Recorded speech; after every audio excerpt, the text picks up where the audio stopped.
Este culto nas tuas mãos, meu Deus, e queremos entregar a nossa vida, Senhor, ao nosso lar, a nossa família, meu Deus, e queremos dedicar, Senhor, ao Senhor nesta noite, meu Deus, toda a honra, toda a glória, todo o louvor, meu Deus, e que este culto, Senhor, não seja um culto como outro culto, mas que esta noite, Senhor, algo sobrenatural, Deus, venha se manifesta nesta noite. É onde o Senhor possa falar conosco, aonde o Senhor venha falar através dos louvores, através da oportunidade, e que coisas sobrenaturais, Senhor, venham acontecer no nosso meio. Por isso, Senhor, recebe este culto como povo de agradecimento por tudo aquilo que o Senhor tem feito na nossa vida, em nome de Jesus. Estou no meu jardim, tranquei a porta, abri meu coração, dei minhas raízes com minhas lágrimas, por mais de adoração. Senhor, não quero que os teus olhos percam o brilho do primeiro amor por ti. Não quero que ele se perca. O desejo de te adorar e ver, Senhor, e me resgata todos os dias só pra te adorar. Quero ser teu bom perfume, me mereces satisfazer.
seu bom perfume e beneficência,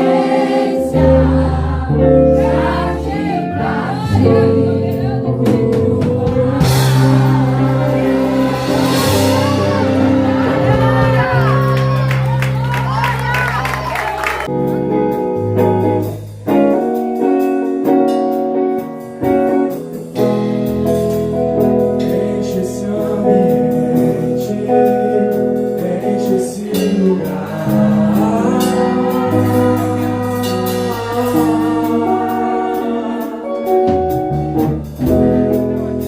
Te damos liberdade, que traga teu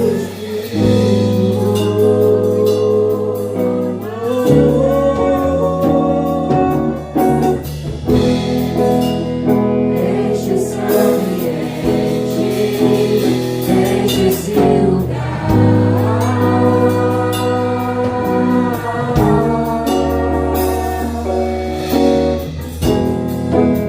Te damos liberdade, traga o teu Espírito.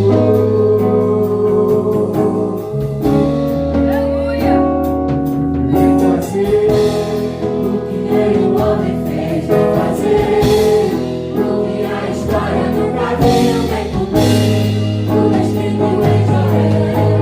Aviva a luz, vem fazer o que nenhum homem fez, vem fazer o que a história nunca viu, vem comigo, tudo escrito em Joel. Aviva a luz.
Deixa o céu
Aleluia.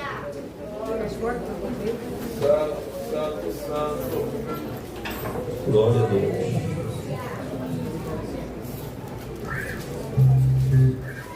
Glória a Deus. Em Isaías 55, no verso 6, diz assim a palavra do Senhor: buscai ao Senhor enquanto se pode achar, invocai-o enquanto está perto. Deixe o ímpio o seu caminho e o homem maligno os seus pensamentos, e se converta ao Senhor, que se compadecerá dele. Torne para o nosso Deus, porque grandioso é em perdoar. Aleluia. Glória a Deus. Gostaria, nesse primeiro culto do ano, né, louvar o nosso Deus em forma de gratidão. Posso, pastor? Amém. Glória a Deus. Que a igreja possa me ajudar. Posso não ser cantor, mas gosto de adorar o meu Senhor. Amém? Aleluia. Amém. Nesta noite feliz, neste santo lugar, eu marquei o encontro com Deus. Seu amor é real, sua paz buscarei. Eu marquei o encontro com Deus. Eu marquei o encontro com Deus. Neste santo lugar do céu. Neste encontro de amor pedirei ao Senhor uma bênção para o meu coração. Basta que me toque, Senhor, pra minha alma cansar de ser. Se a noite escura está, a tua mão me guiará. Basta que me toque, Senhor. Em Jesus eu toquei salvação, encontrei e a paz para o meu coração. Ele muito me amou e do mundo me tirou. Hoje sinto em Deus o perdão. Basta que me toque, Senhor, pra minha alma cansar de ser. Se a noite escura está, a tua mão me guiará. Basta que me toque, Senhor. Aleluia, glória a Deus.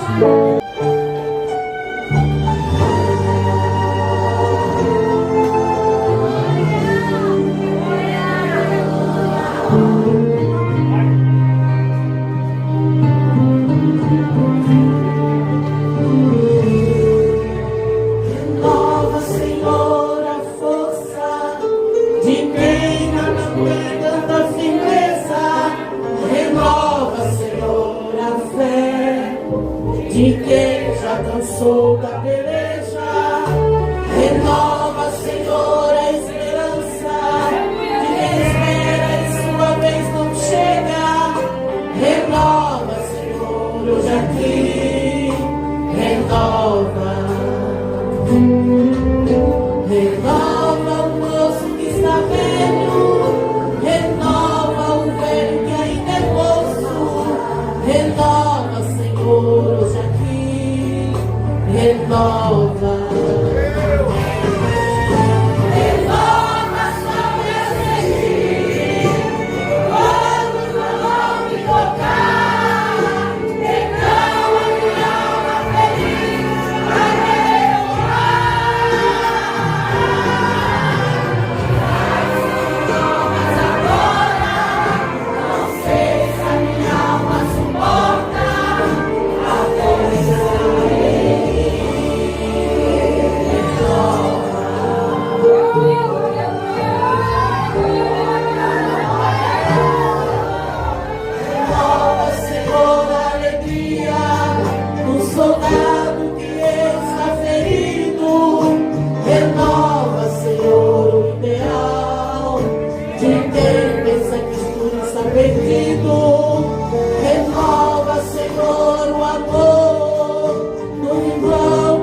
Renova, Senhor, a amizade dos irmãos que já não se abraçam.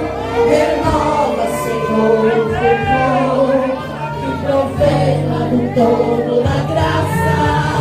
Renova, Senhor, a coragem de quem luta e a luta não passa.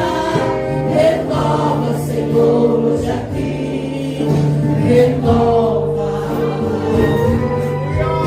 Renova o sonho da vitória. Renova a promessa agora. Renova, Senhor, hoje aqui. Renova. Renova, Senhor, hoje quando uma mão me tocar, então a minha alma feliz se tornará sensação.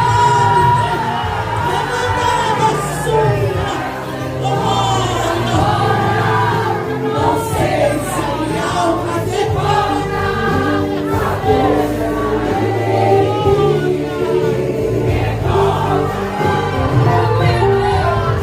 Renova, só que eu senti quando tua mão me tocar. Então a minha alma feliz vai mas não me tocas agora. Não sei se a minha alma suporta a coisa em mim. Renova, Amém,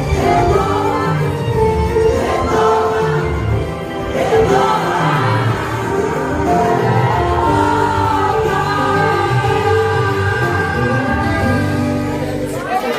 igreja.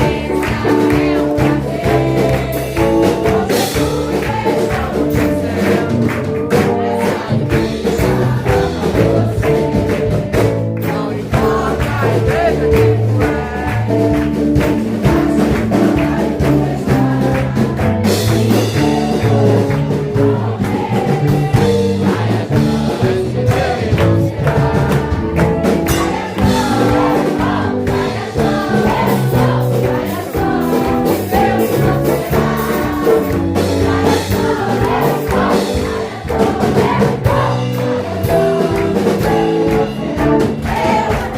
bem-vindo.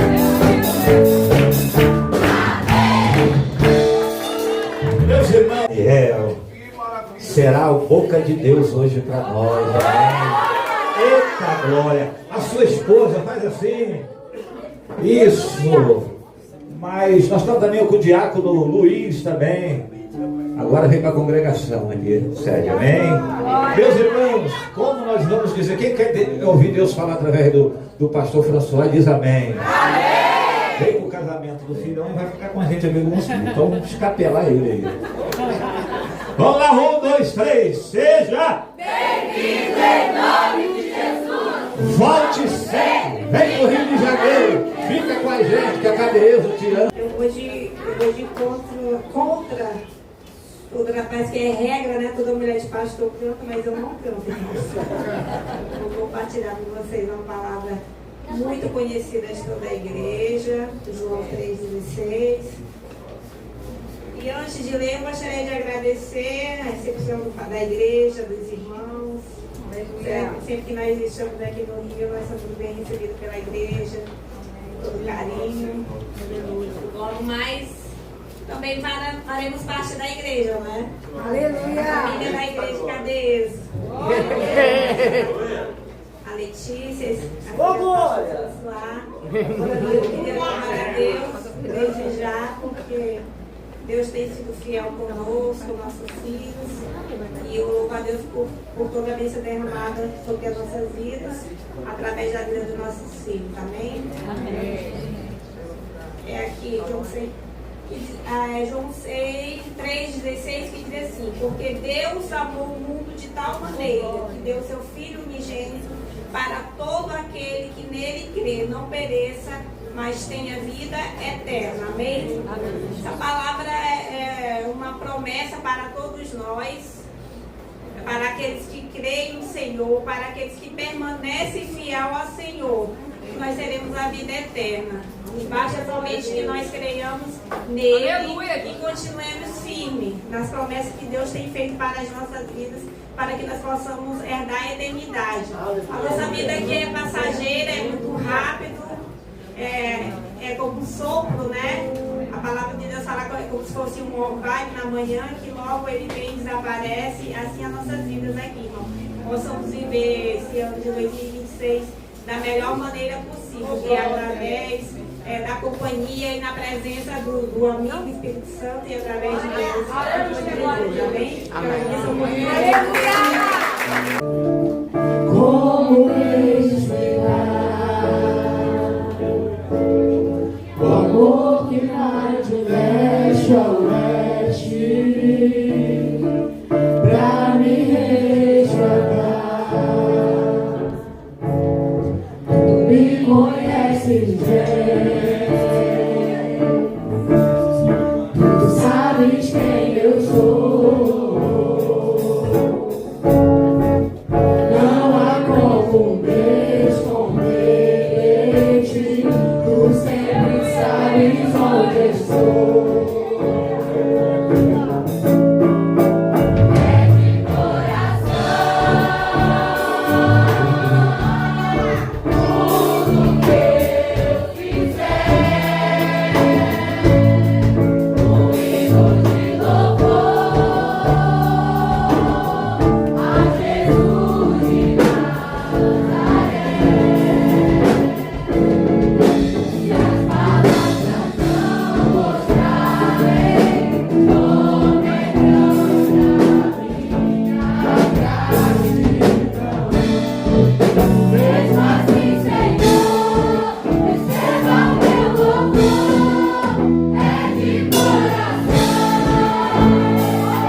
poderoso, né?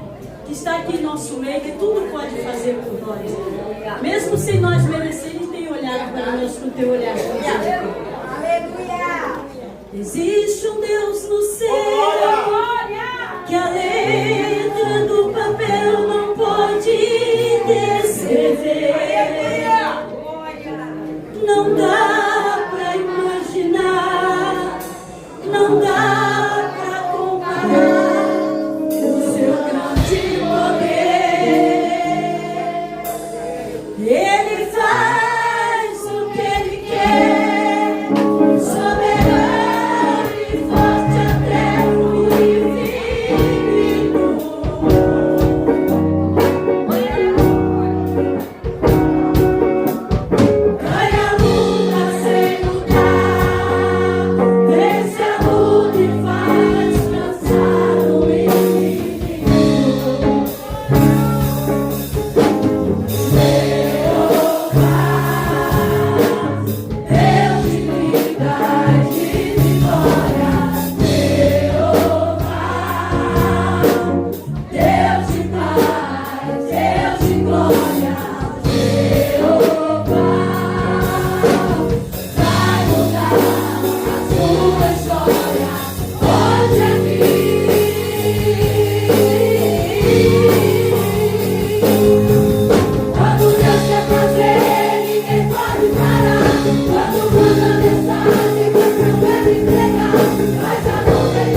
foi bem assim. O deserto atravessei, os pés doendo com as feridas dos espinhos. E quantas vezes eu gritei, porque a dor não suportei. Deus, eu vou morrer neste caminho. Mas quando eu pensava que estava só, o Todo-Poderoso aparecia. Renovava as promessas, me lembrava do que ele fez, e palavras de conforto me dizia. Lembra da nuvem que dia fui eu, lembra da coluna de fogo fui eu fiz pedra no água pra você beber. Lembra do maná do céu, lembra do caminho do meio do mar. Tanta coisa eu que cuido de você. Ninguém vai te tocar, ninguém vai te defender. Se te acusar, eu defendo você. Eu te abençoo aqui, eu te abençoo lá. Onde quiser eu pego, abençoado será. Eu tô, me exalto, me apaixono. Tenho quase humano, posso eu sou. Eu posso matar, eu posso viver, eu posso exaltar, eu posso abater. E se eu quero te abençoar, quem vai poder? Lembra da nuvem que dia fui eu, lembra da coluna de fogo fui eu fiz pedras no água pra você beber. Lembra do maná do céu, lembra do caminho no meio do mar.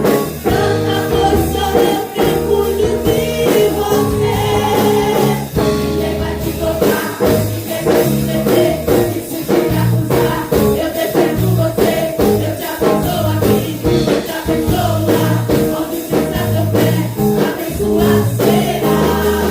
Eu tô, me exalto, me apaixono. Tenho quase humano, posso eu sou. Eu posso matar, eu posso viver, eu posso exaltar, eu posso abater. E se eu quero te abençoar, quem vai poder? Alguém não quer, mas eu quero sou eu. Alguém não vai, mas eu quero sou eu. Quero tudo que vale, mas eu sou da tua vida, eu quero estar. Eu tô, me exalto, me apaixono. Tenho quase humano, posso eu sou. Eu posso matar, eu posso viver, eu posso exaltar, eu posso abater. E se eu quero te abençoar, quem vai poder? Se eu quero te abençoar, quem vai poder?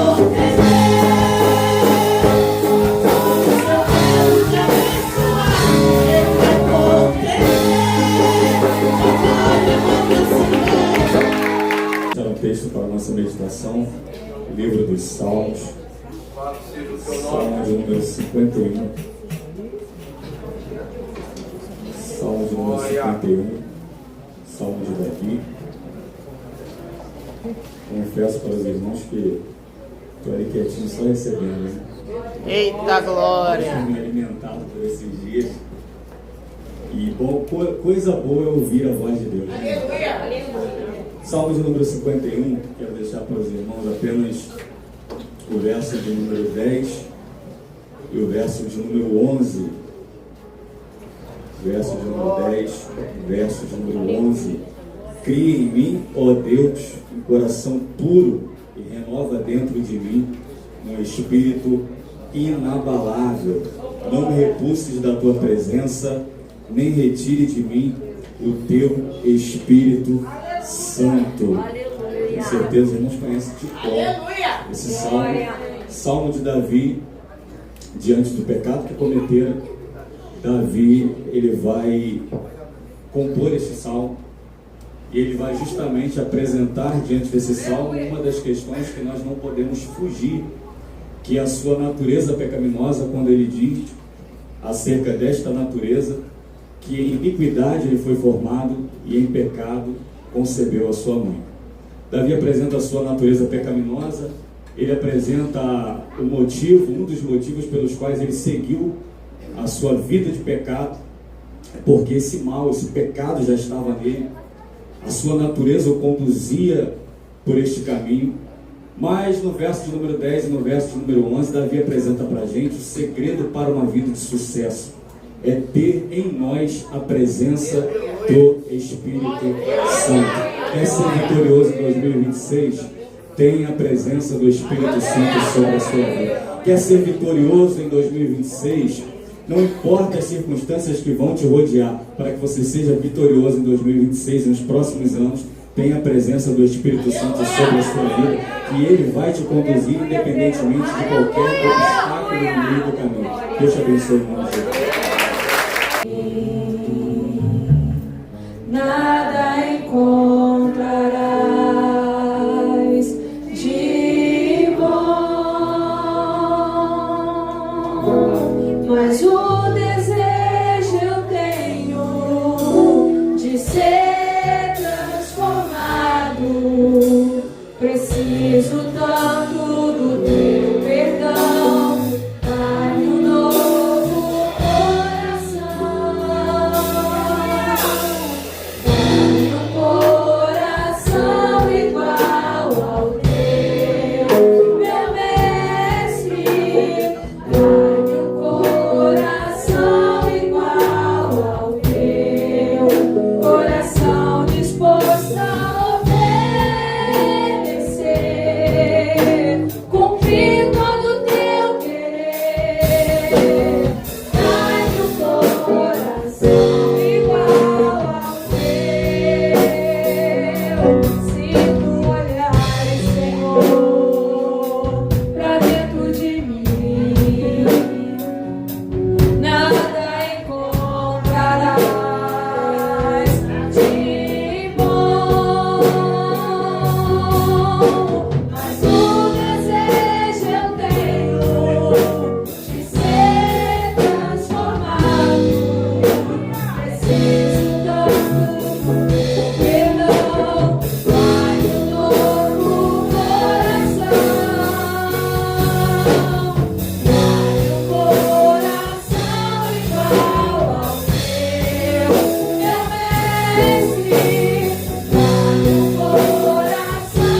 disposta a obedecer, cumprir todo o teu querer.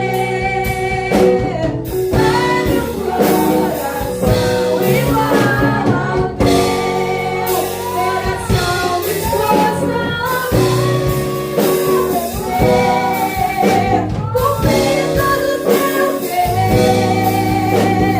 Dá-me um coração igual ao teu. Vamos colocar o teu filho, Senhor da glória, aos teus cuidados neste momento, meu Senhor, Deus Todo-Poderoso. Se utiliza dele uma vez mais, ó Deus querido, nesta casa. Usa a boca do teu servo para falar com a tua noiva, Senhor. A tua noiva está com o coração aberto, ó Deus querido, Deus eterno, ó Deus querido, e voltada para ouvir a tua voz. Em nome de Jesus. Amém. Aleluia.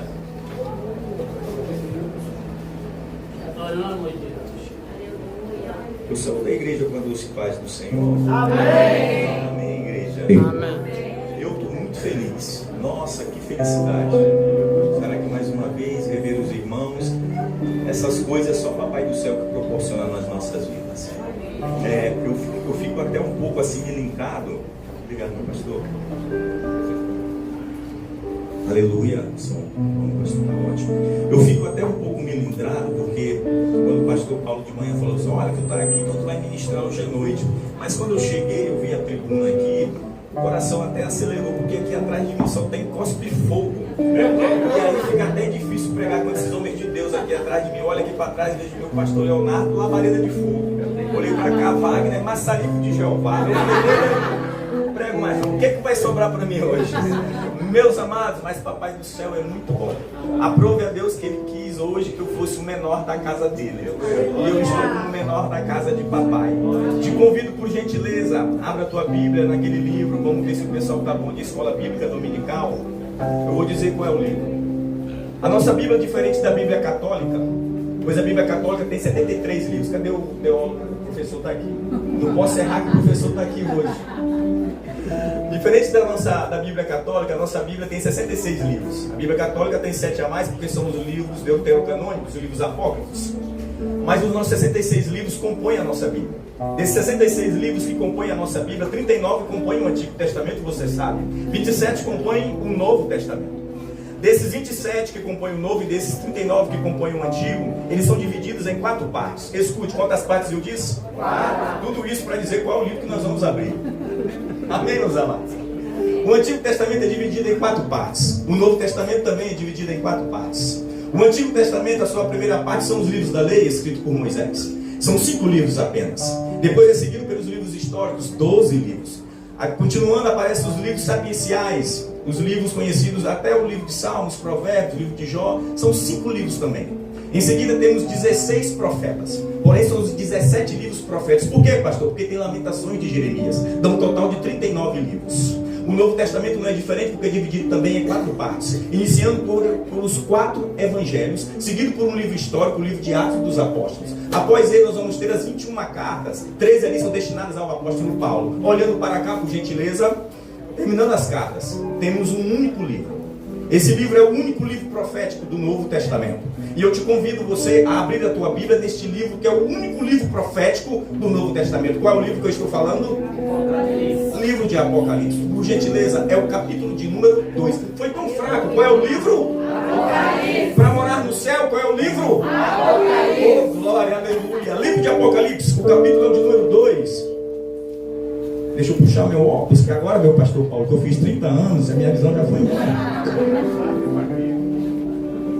Livro de Apocalipse, o capítulo de número 2, é um texto bem conhecido de todos. É o versículo de número 10. Livro de Apocalipse, capítulo 2, é o versículo de número 10. Nós costumamos dizer, quando a gente vai esmiuçar, fazer a perícope de algum texto ou de algum versículo, nós costumamos dizer que o versículo é dividido em algumas partes, parte A, parte B. Eu digo que esse versículo de número 10, ele é dividido até na parte C.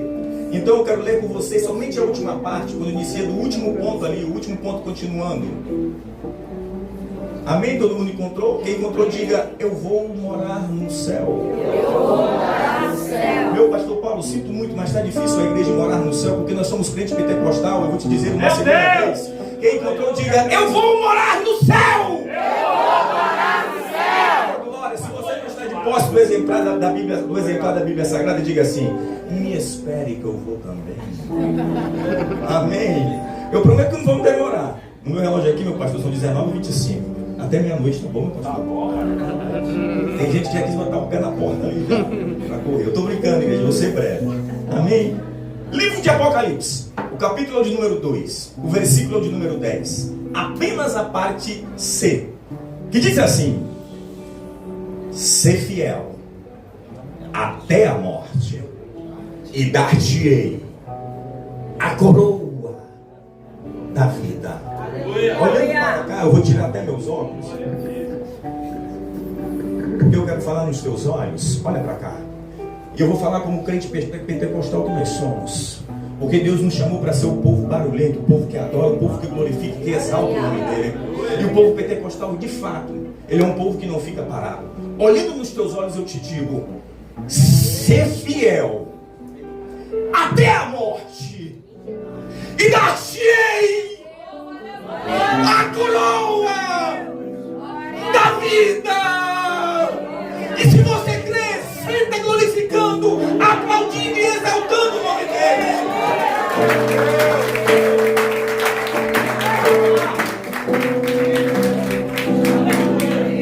Olhando para cá, por gentileza.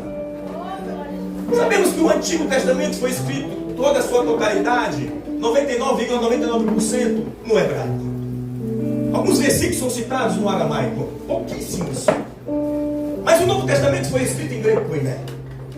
E a palavra Apocalipse, no seu original, a pronúncia é apocalipsis, e significa revelação. Isso é tão verdade que no capítulo 1, versículo 1, João já começa escrevendo revelação de Jesus Cristo.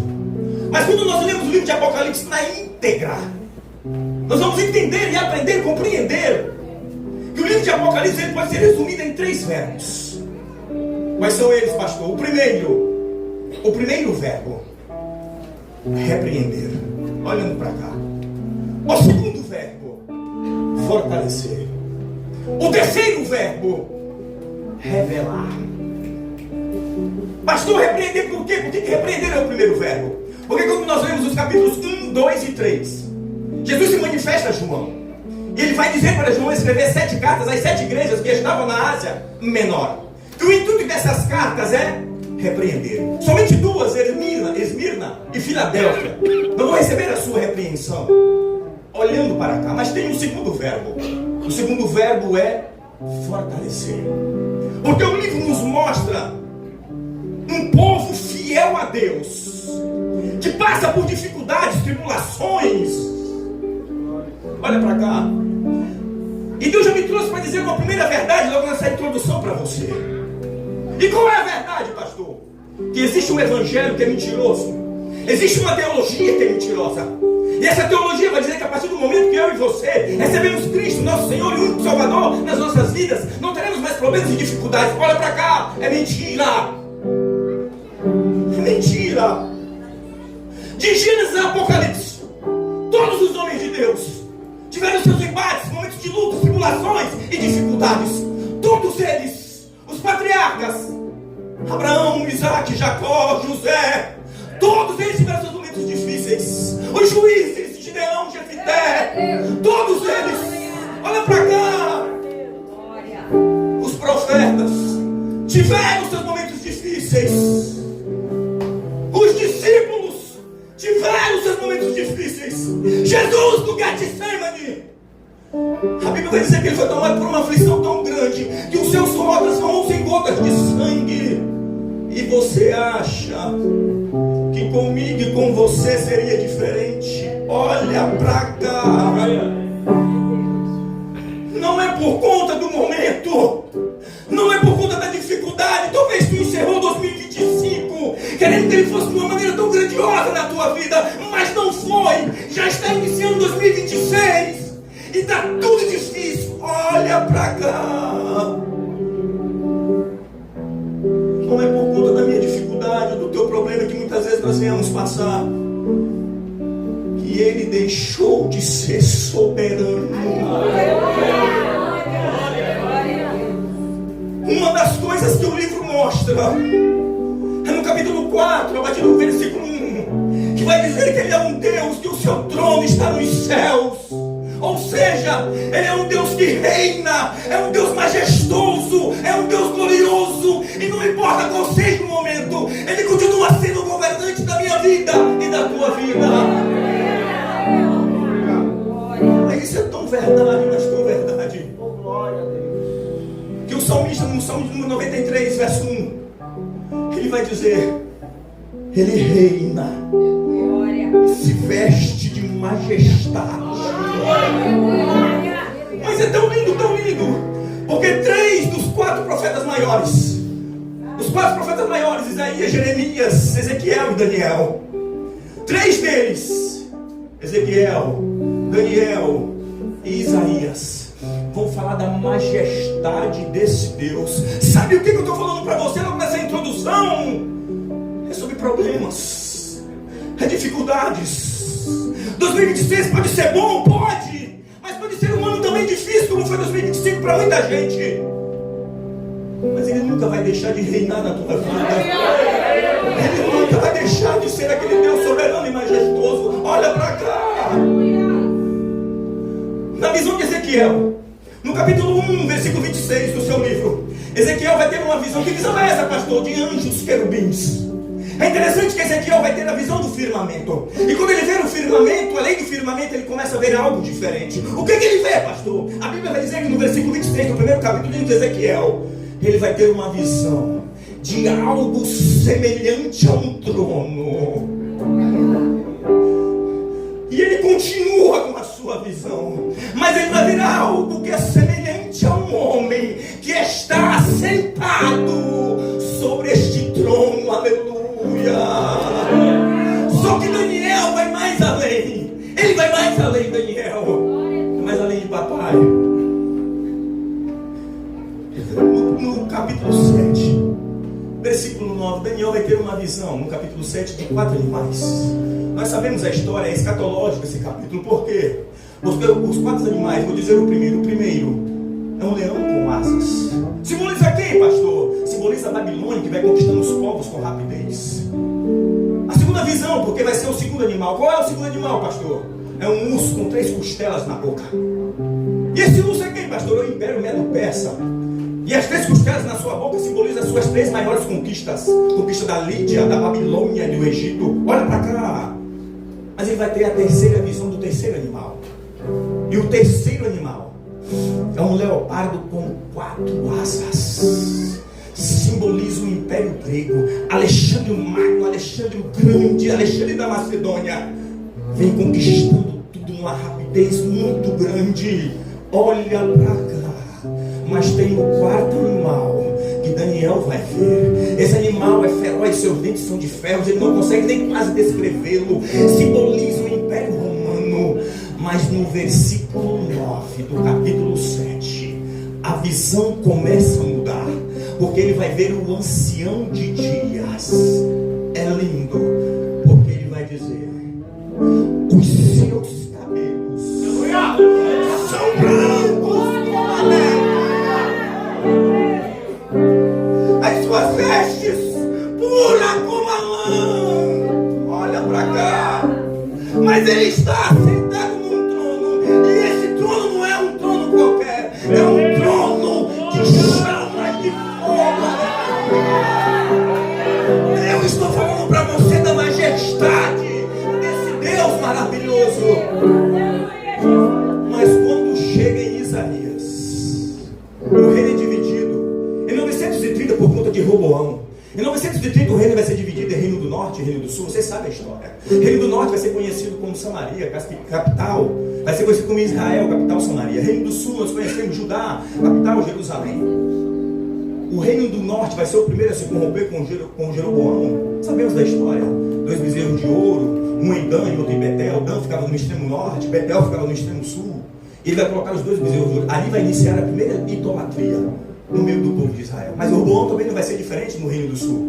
Vai cometer idolatria também. Olha para cá. A Bíblia vai dizer E no capítulo 6 do profeta Isaías, ele vai dar todo o seu potencial nessa visão. Por quê? Porque ele vai enxergar a majestade e a santidade de um Deus. Olha para cá. Não importa qual seja o momento. Não importa como entramos em 2026. Não importa se talvez esteja indo de mal a pior, aleluia. Não foi o que você planejou, parece que está fora do teu controle. Mas olha para cá. Isaías vai ter uma visão e ele vai dizer: e no ano em que morreu o rei dos reis, eu vi o Senhor assentado sobre o alto e sublime trono, aleluia. E o seu séquito, eu traduções a dizer, e a aura nas suas vestes enchia o templo, e os serafins estavam acima dele. Cada um tinha 6 asas, com 2 cobriu o rosto, com 2 cobriu os pés, e com 2 voavam e clamavam uns para os outros, dizendo: Kadosh, Kadosh, Kadosh, Yahvé, Sabaoth, aleluia. Eu não sei se tu entendeu. O problema pode ser gigantesco, mas existe um Deus no céu, majestoso, glorioso, que te contempla, ele te conhece. O cumprimento da promessa em 2026 vai acontecer. E se você crer, aplaude Deus.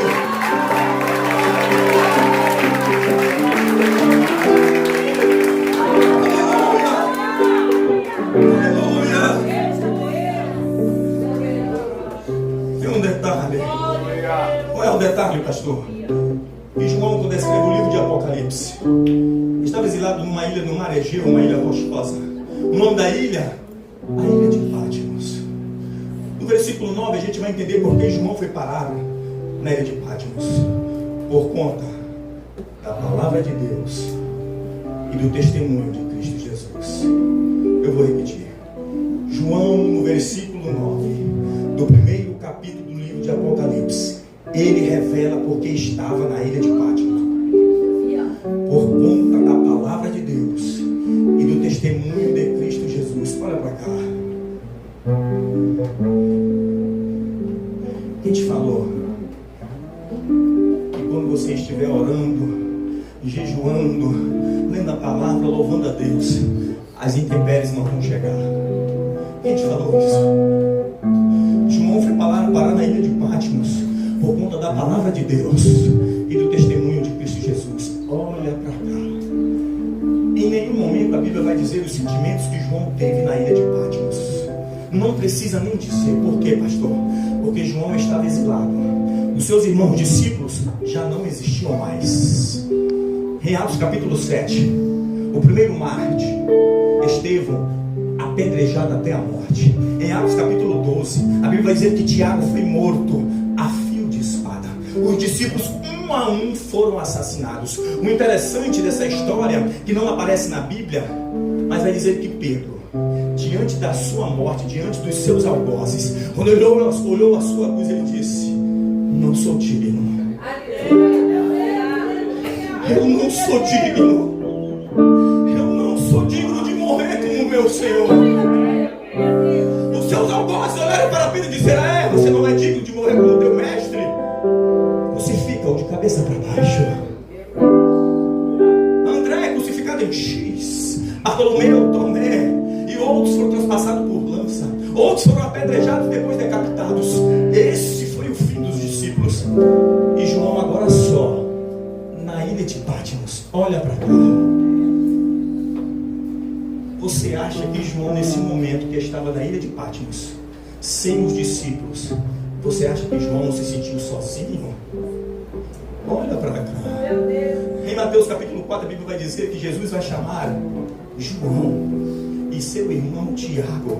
Eles eram filhos de Zebedeu, vão deixar as redes e vão seguir Jesus para serem pescadores de homens. Não tinha mais família então João, porque deixou pai, deixou mãe para seguir Jesus. Não tinha os discípulos, não tinha família. E onde estava Jesus? Jesus já tinha ascendido aos céus. O que estava acontecendo com João? Estava só. Olha para cá. Tem gente aqui, quando está com os amigos é uma alegria. Mas quando chega em casa, coloca a cabeça no travesseiro, chora como criança, porque sente um vazio. Olha para cá. Tem gente aqui que é tomado por um sentimento de ansiedade muitas vezes, que arde, que queima dentro da pessoa. E muitas vezes a pessoa pergunta para Jesus: Jesus, aonde tu estás? Por que tem que ser assim? Por que dói? Por que a alma geme? Olha para cá. E nos achamos tão sozinhos. Aí eu me lembro da Bíblia, meu pastor Paulo, que João, no seu momento de aflição, onde estava sozinho na ilha de Patmos, sem a sua família, sem os discípulos e sem Jesus. Você acha que João não fez essas perguntas? Mas em Gênesis, capítulo 3, versículo 15, Esther, ele é a semente da mulher que esmagará a cabeça da serpente. Em Deuteronômio 32, verso 4, ele é a rocha. Perfeita. Em Isaías capítulo 7, versículo 14, ele é o menino que vai nascer do fruto da mulher. Ele é fruto da mulher, e ele será chamado de Emanuel.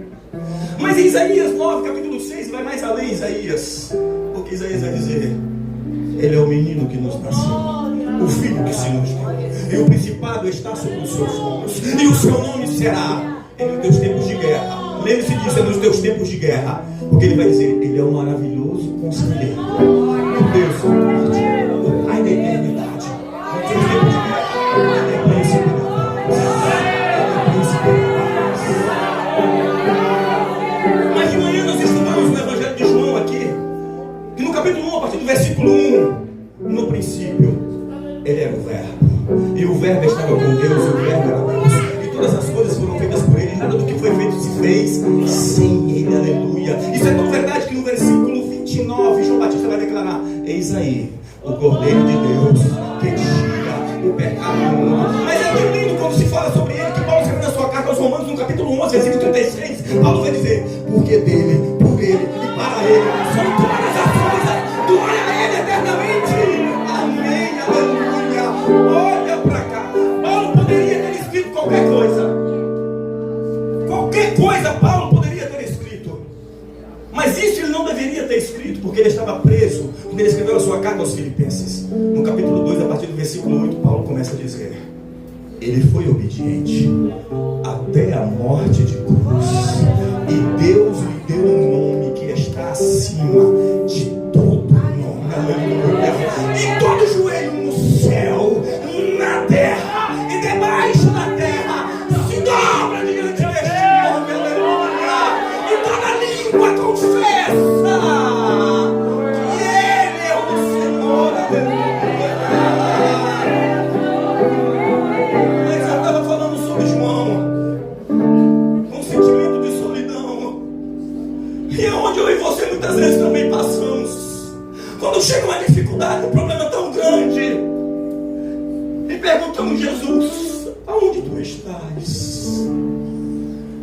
E aí esse Jesus, no momento de maior dificuldade de João, ele se chega, capítulo 1, versículo 8, ele diz: ei João, você não está só, porque eu sou o alvo, o ômega, o princípio e o fim, aquele que era, aquele que é e aquele que há de vir. João não tem problema, eu sou João, o Todo-Poderoso. Aleluia. Glória, santo é o teu nome. Olha para cá. Mas nós lemos um versículo. O versículo fala: ser fiel até a morte, e dar-te-ei a coroa da vida. Meu pastor Paulo, nesses últimos 40 dias, o Papai do Céu me deu o privilégio de ganhar 4 almas em lugares diferentes. Ganhei uma alma no interior, no trabalho missionário. Ganhei uma alma num bairro de Belém e outra bairro, mas no outro bairro. Mas teve uma alma que foi diferente. Olha para cá, veja. João estava preso e Jesus foi lá. Eu trabalho numa unidade há 3 anos, lá em Belém. E eu sou responsável pela carceragem. Todos os presos da marinha que cometem algum delito, eles vão para a minha unidade. E quem é que recebe e coloca eles dentro da cela do presídio? Pastor François. Eles têm direito à assistência religiosa. Só que eu não ligo para o capelão. Por quê? Porque eu tenho curso de capelania. E eu vou lá e eu faço às vezes no capelão. Quando o detento chega lá, a primeira coisa que eu faço é pegar uma Bíblia e já levo na cela. Vaso, tu vai ter um tempo aí. Toma para você, Balão. Toma para você, olha para cá. Mês passado chegaram 3 jovens, cometeram um delito. O que cometeu o delito maior iria ficar 10 dias. Os outros ficaram 5 dias. Escute. Quando eles chegaram no primeiro dia, eu fui receber. Eu que recebi, coloquei eles dentro do bairel. Chamamos de bairel a cela. Colocamos eles dentro do bairel. E no primeiro dia eu me apaixonei por aqueles 3 jovens, porque tem a idade do meu filho mais novo. E quando eu olhei para eles, eu olhei meu filho que estava ali. E eu disse para eles quando eles entraram: olha, tudo tem um propósito de Deus. Olha para cá. Eu não sei qual é o momento. Tem gente que já está entendendo. Eu não sei qual é o momento, mas tudo tem um propósito de Deus. A lágrima pode descer, a alma pode gemer, o coração pode queimar, mas tudo tem um propósito de Deus. Todos os dias eu ia visitar esses jovens. O que ficou 10 dias, no 5º dia quando ele ficou só, disse assim: não, eu vou deixar de te visitar. Ele disse: você vem mesmo, sargento? Eu falei: eu vou te visitar, Vaso, pode ficar tranquilo. 1, 2, 3, 4, 5, 6, 7, no 10º dia, quando ele ia embora, eu fui lá me despedir dele. E quando eu cheguei, ele falou assim: escute, sargento, por que o senhor, durante esses 10 dias, o senhor veio me visitar? O senhor não me conhece? O senhor nunca me viu? Por que o senhor veio me visitar todos esses dias? Eu disse a ele: é porque eu sou servo de Jesus. Eu procuro imitá-lo. Ele disse: é só por isso? Eu falei: tem muito mais. Eu falei: tu conhece a Bíblia? Ele disse: conheço. Conhece mesmo? Tu já ouviu falar um evangelho chamado Evangelho de Mateus? Ele disse: já. Capítulo 25. Ele: aí eu sou quer demais, gente. Eu disse assim, versículo 35. Ele disse: o que tem lá? Eu falei: tudo tem um propósito, mas o que eu vou te dizer você guarda no teu coração. Ele disse: o que está escrito lá? Está escrito assim: tive fome e deste-me de comer. Tive sede e deste-me de beber. Estava nu e me vestiste. Era estrangeiro e me hospedastes. Estava enfermo e foste me ver. Estava preso e foste me visitar. Aquele jovem começou a chorar na hora, meu pastor, quando eu disse isso a ele. Eu disse assim: olha, Vaso, por mais que você esteja dentro desse presídio, dentro desta cela, Jesus nunca deixou de te amar. Não importa o momento, não importa a luta, não importa a dificuldade. O que importa é que existe um Jesus, que Ele não esqueceu de você. Ele saiu depois de 10 dias. Ele me ligou. Disse assim: pastor, lembra de mim? Eu falei: quem é? É o Beckman. Eu falei: ô, Vaso, que maravilha. Só queria avisar o senhor que hoje eu passei pelas águas. Hoje eu passei pelas águas. Sabe o que eu quero dizer para você? É que eu falei que em Isaías 7,14 ele é o Emanuel.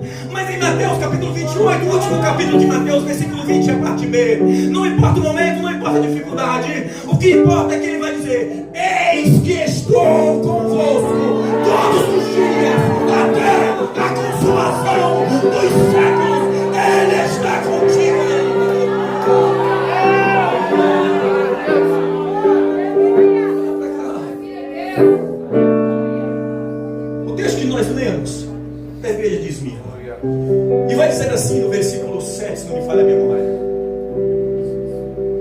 Esmirna, eu sei que tu passa por tribulações.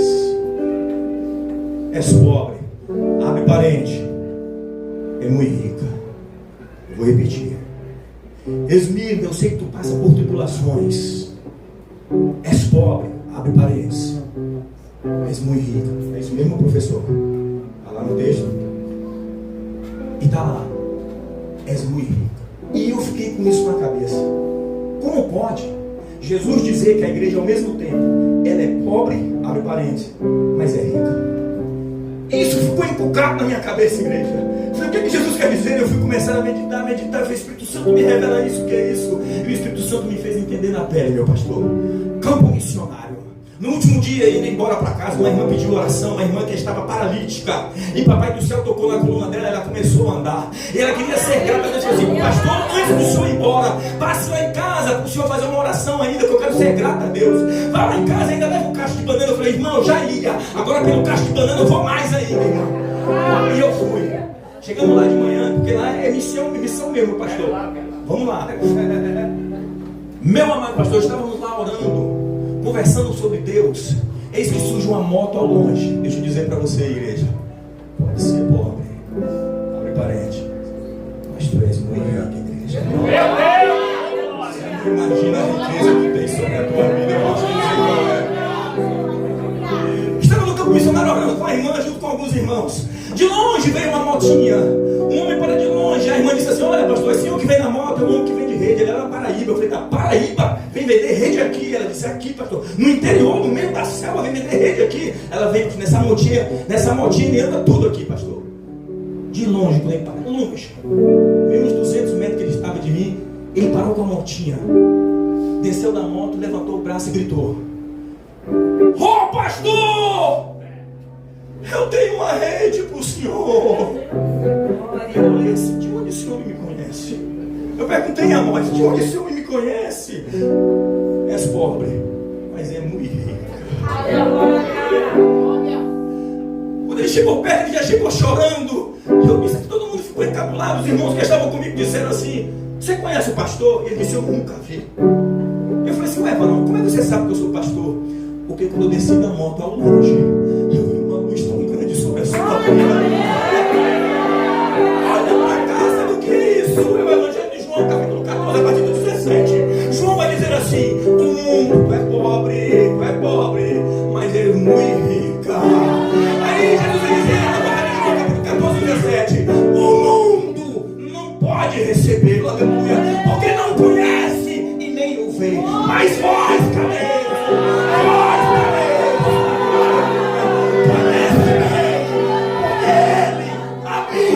Em vós é o Espírito Santo, é o Espírito Santo, é o Espírito Santo.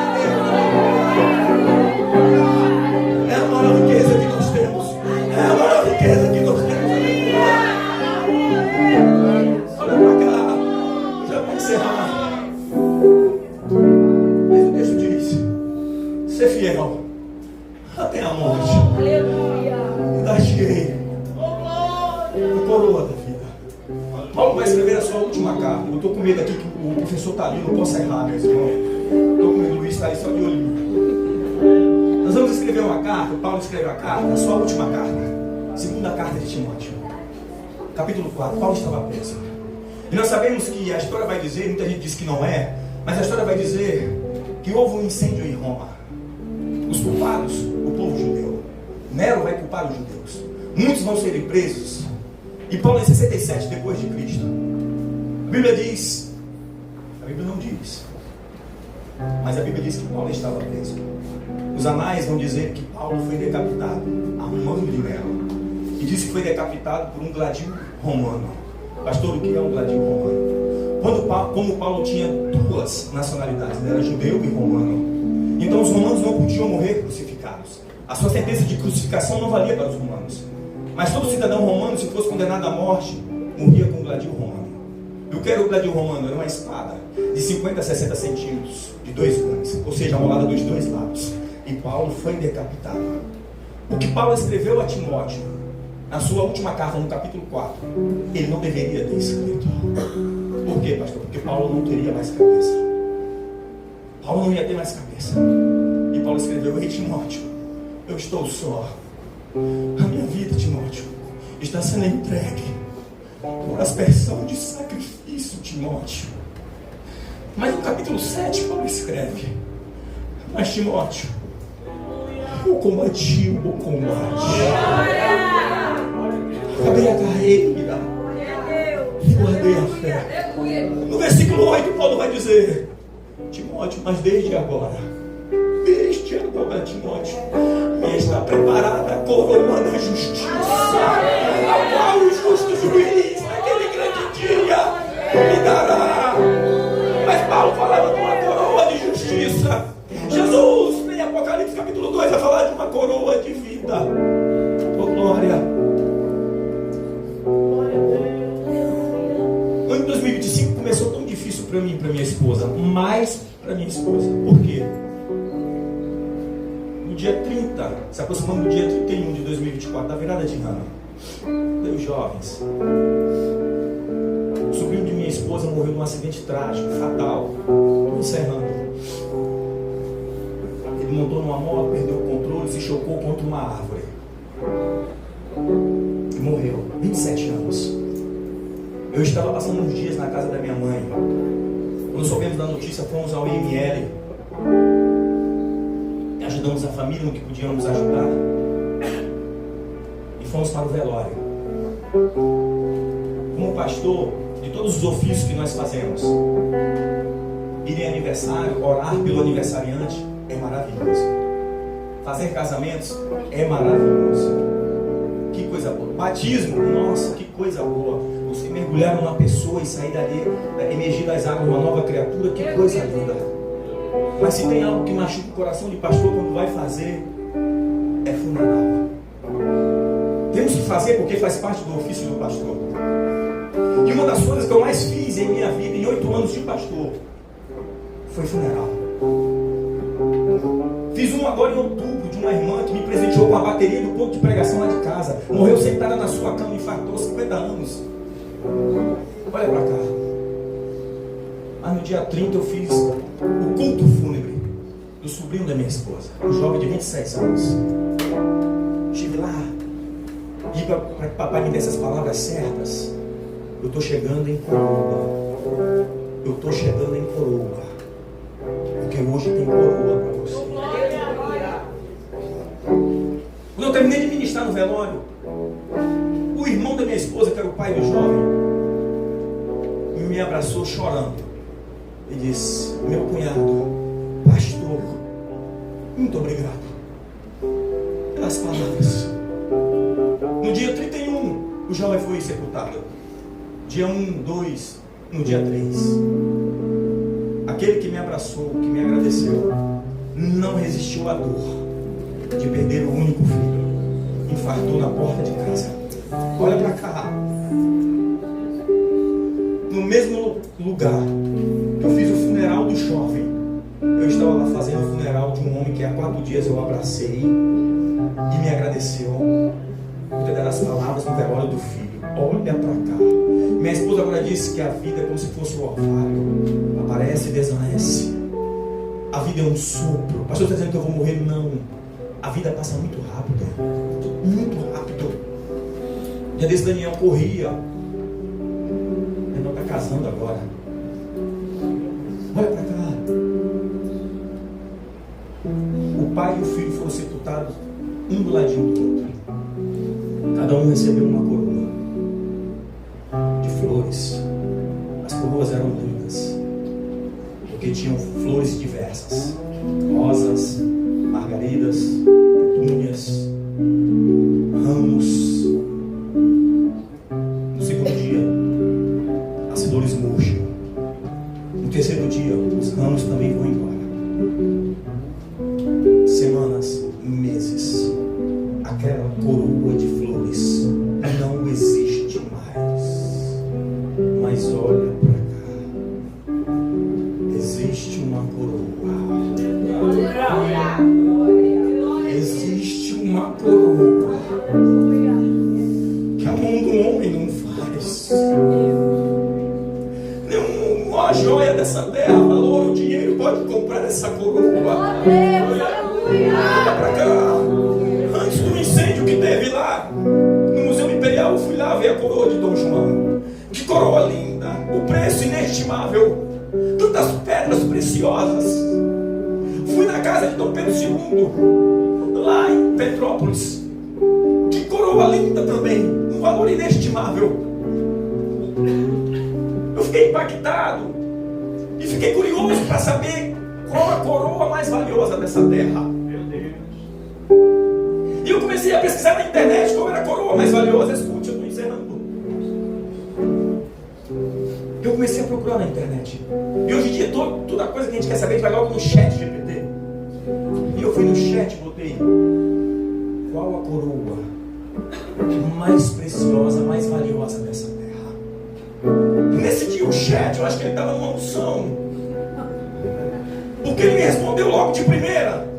Ele disse assim: a coroa mais valiosa não é a coroa de diamantes, nem a coroa de ouro, quanto mais a coroa de prata feita por mãos humanas, mas a coroa que tem o maior valor dessa terra é a coroa de espinhos colocada sobre a cabeça de Jesus Cristo de Nazaré. Aí você se pergunta: mas era só de espinhos? Se Jesus não quisesse, nenhum homem, nenhum soldado, ninguém, Império Romano, nenhum império teria colocado essa coroa de espinhos sobre a sua cabeça. Quando Jesus foi preso, Pedro vai puxar a sua espada e cortar a orelha de Malco. E Jesus manda em banho, Pedro dá a espada de volta. Eu poderia orar ao Pai, e o Pai enviaria mais de 12 legiões de anjo, Pedro. Mas foi por que Jesus deixou? Jesus deixou ele colocar a coroa de espinhos sobre a cabeça dele. Ele se deixou colocar a coroa de espinhos sobre a cabeça dele, para dizer em Apocalipse 2:10, cadê isso? Eu deixei a coroa de espinhos sobre a minha cabeça, fui fiel ao Pai até a morte de cruz. Mas eu digo para Caderezo nessa noite: ser fiel, ser fiel até a morte, Caderezo, e dar-te-ei a coroa da vida eterna. Aplauda o nome dele. Senhor meu Deus, meu eterno Pai, viemos aqui agradecer, Senhor, por esse trabalho que foi realizado aqui na paz do Senhor nesta noite, onde a mão do Senhor esteve estendido, e aqui, Senhor, neste lugar, o Senhor operaste as suas maravilhas. Nós sairemos daqui, Senhor, com o coração transbordando de alegria, muito agradecido, Senhor. Despede os teus filhos, teus servos para a sua casa, ó Deus, e assim, Senhor, para que nós continuemos cada dia mais, Senhor, na tua presença, te adorando e te agradecendo, em nome de Jesus. O amor do nosso grande Deus, a graça do nosso querido Jesus e a consolação do Espírito Santo de Deus seja com todos presentes, não só agora, mas para todos sempre. Todos possam dizer amém.